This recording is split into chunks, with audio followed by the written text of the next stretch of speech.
యానం పారిశుధ్యానికి సంబంధించిన చెత్తను కురసాంపేట సమీపంలో శ్మశాన వాటికలో చెత్తను వేస్తూ ఉండగా స్థానిక గ్రామస్తులు అడ్డుకున్నారు.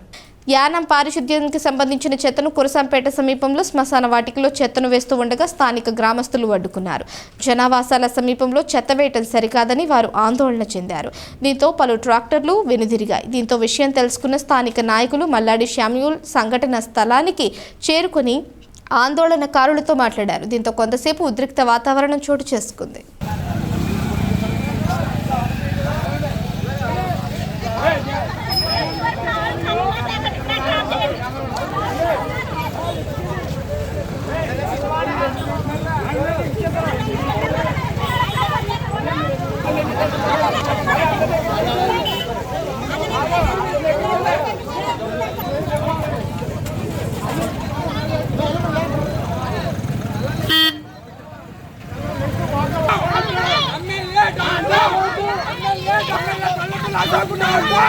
ఎమ్మెల్యే కొలుపులు ఆశకుంటా ఉంటాం. స్థానాల్లో ఏమన్నా అందుకుంటా ఉంటాం. ఎమ్మెల్యే ఆశకుంటా ఉంటాం. ఎమ్మెల్యే రావాలి ఇక్కడికి చెప్పాలి.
చేతకాని ఎమ్మెల్యే ఉన్నాడు కదా, ఇంటికాడ రట్టుకెళ్ళి చేతకాని ఎమ్మెల్యే ఇంటికాడ ఎట్టండి. యానం అంతా చెత్త చేశారు కదా, చెత్తలా కొడగలరా.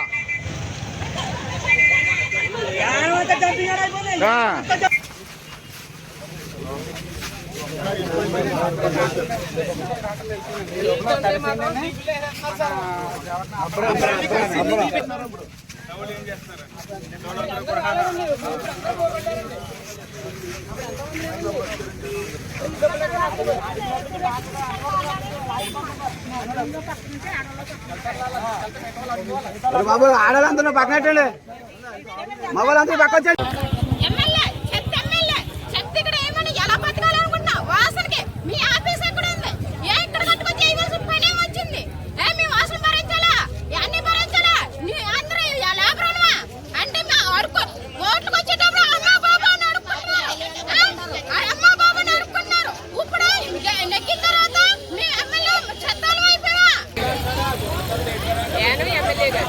మీరు ఫస్ట్ డంపింగ్ యార్డ్ ప్లేట్ తీపించలేను.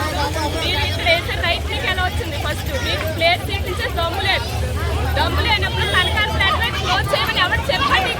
మీకు దమ్ము ఉంటే మీకు సేవ ఉంటే ఫస్ట్ డంపింగ్ యార్డ్ ప్లేట్ చూపిస్తే కానీ అప్పుడు అక్కడ క్యాన్సిల్ చేయండి. అప్పుడు ఇప్పుడు ఎందుకు క్యాన్సిల్ చేసి వస్తాడు? వాసన శ్మశాల వాసన కంటే చెత్త వాసన పెద్ద కాదని అడుగుతున్నారు మీరు. ఎంత వాసన వస్తుంది అది? మీకు వీలైతే మీ ఇంటి దగ్గర ఎంచుకోండి. అంత ఓపికగా ఉంటే 4 సంవత్సరాల్లో మీరు ఏనాన్ని పీకింది ఏముంది? ఏనాన్ని గోడపొడిచింది ఏమీ లేదు. ఏమని చేస్తున్నా సరే కృష్ణారావు అడ్డు వస్తున్నాడు అనేసి అంటున్నారు. ఆయనతో పని ఏంటి మీకు? అసలు ఆ లీడింగ్లో ఉన్నది ఎవరో? నువ్వు 4 సంవత్సరాలు నెగ్గి ఏం చేసావు? యానానికి 4 సంవత్సరాలు అత్తారింటి కూడా పడుకోవడం సరిపోయింది నీకు టైం అంతానే.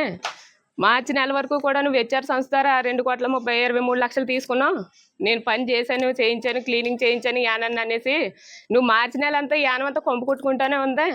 చేయకుండానే చేయించాను అనేసి అమౌంట్ తీసుకుని తెచ్చుకున్నావు నువ్వు. ఇప్పుడు ప్రజలారా గమనించండి, ఒక్కసారి మనసు పెట్టి ఆలోచించి ఎవరు చేస్తున్నారు అనేది గుర్తుంచుకుని ఓటేయండి. నెక్స్ట్ ఓటేసేటప్పుడు కూడానే మీరు ఒక్క సెకండ్ ఆలోచించండి.